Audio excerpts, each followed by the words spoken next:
पर आपको क्या स्ट्रैटेजी बनाने की सलाह दे रहे हैं?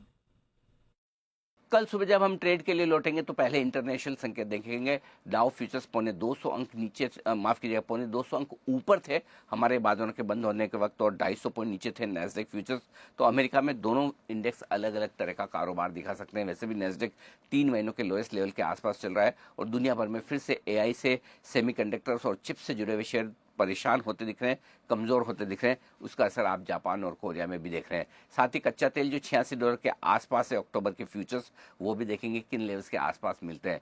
लोकल फैक्टर्स का देखें तो आज के सेशन में वैसे एफआईज और घरेलू फंड्स के डेटा देखना ज़्यादा इंपॉर्टेंट इसलिए नहीं होगा क्योंकि आज ढेर सारे एडजस्टमेंट रोल ओवर्स के और एक्सपायरी के होंगे। लेकिन ओवरऑल अगर देखा जाए तो 24,000 के आसपास जो निफ्टी बंद हुआ है, 23,800 23,900 कल तुरंत मजबूती का और सपोर्ट का काम करेगा। 24,050 से लेकर 24,175 की रेंज आपके लिए रुकावट के तौर पर मानकर चल सकते हैं। जहां तक सवाल बैंक निफ्टी का है, 56,600 56,700 के आसपास जो छोटी सी रुकावट की रेंज है वो होल्ड होनी चाहिए। उसके नीचे सीधी 56,025 से 56,375 की रेंज तक जाने की कोशिश बैंक निफ्टी की हो सकती है। ऊपरी स्तर पर 57,125 से लेकर 57,325 की रेंज है जो बैंक निफ्टी के लिए रुकावट का काम करेगी। कल सीरीज का पहला दिन है और आमतौर पर पिछले 10 सीरीज में आप देखें तो जून की एक सीरीज छोड़ दें जिसमें 6 पॉइंट नीचे निफ्टी बंद हुआ है, लेकिन उसके अलावा 10 में से 9 सीरीज निफ्टी पॉजिटिव रहा है। तो उम्मीद कर सकते हैं कि कल भी अगस्त सीरीज के पहले दिन तो कम से कम बाजार में हरियाली लौटती हुई दिखे। जी हाँ, तो ये तो रही कल के लिए आपकी स्ट्रैटेजी। और अब जानते हैं ऑप्शन की स्ट्रैटेजी, जो बताने के लिए हमारे साथ इस वक्त राजेश पालविया जी कनेक्ट हो चुके हैं। राजेश सर, बताएं ऑप्शन की कौन सी स्ट्रैटेजी अपनाएं कल? हाय, गुड इवनिंग। सो आज मार्केट में अगर हम देखें तो एक म्यूटेड बिहेवियर देखने को मिला इंडेक्स का और 24,000 के आसपास ही निफ्टी सेटल होते हुए देखने को मिला है। हमें लगता है जिस तरीके का ओवरऑल सेटअप बना हुआ है मार्केट का, यहाँ पे जिस तरीके से 24,000 की स्ट्राइक पे पुट राइटर्स एग्रेसिव है, यहाँ पे हमें लगता है कि एक पुल बैक का ट्रेड कल के सेशन में देखने को मिल सकता है, first day of August series. I think यहाँ से निफ्टी में हमें लगता है 24,100 150 तक की अपमूव बनते हुए दिख सकती है। तो 24,000 की स्ट्राइक का call option next weekly expiry का बाय करने की सलाह, जो कि 174 के आसपास क्लोज हुआ है, यहाँ पे बाय किया जा सकता है for upside target of 250 260। On the down side stop loss होना चाहिए करीब 125 के आसपास।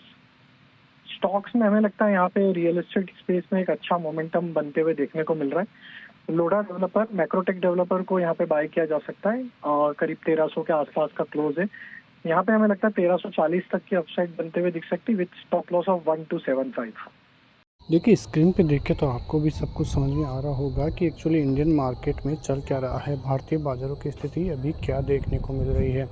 सभी चीज़ें अलग देखने को मिल रही हैं। इंडियन मार्केट जहाँ पे एक और लग रहा था कि बाज़ार में बड़ी तेज़ी देखने को मिलेगी, लेकिन फिर से ईरान और जिस प्रकार से अमेरिका में फिर से चीज़ें और युद्ध की स्थिति फिर से बनती हुई नज़र आई थी, उसके बाद इंडियन मार्केट में काफ़ी ज़बरदस्त गिरावट के संकेत थे। लेकिन अब फिर से युद्ध में थमने की जो संकेत आए हैं, उसके बाद क्रूड ऑयल के प्राइसेस गिरे और इंडियन मार्केट में फिर से रिकवरी दिखाई दी।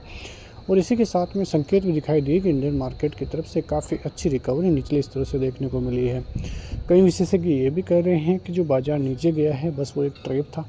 23,800 के लेवल पे जिन लोगों ने बाइंग कर रखी थी, जिनके स्टॉप लॉस थे, उनको ट्रेप करने के लिए ही बाज़ार वहां तक गया था। और कहीं ना कहीं ऐसा लग भी रहा है कि बाज़ार की तरफ से एक ट्रेप भी कहीं ना कहीं बनता हुआ नज़र आ रहा है। संकेत इससे भी देखने को मिल रहे हैं कि एफआईएस की धीरे धीरे सेलिंग कम हो रही है।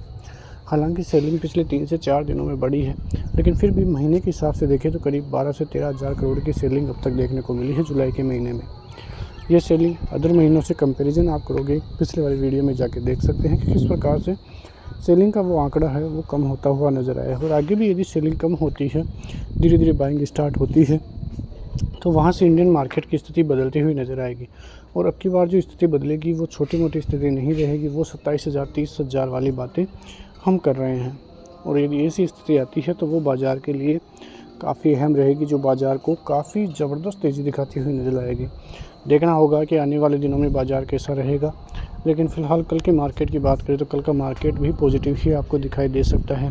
हो सकता है कि एक बार जो नीचे की तरफ बायर्स बैठे हैं उनको एग्ज़िट करने के लिए, लिक्विडिटी लेने के लिए बाज़ार नीचे की तरफ आए, लेकिन ओवरऑल मार्केट के सेंटीमेंट पॉजिटिव ही आपको दिखाई दे सकते हैं। चीज़ें बेहतर भी होती हुई नज़र आ सकती हैं।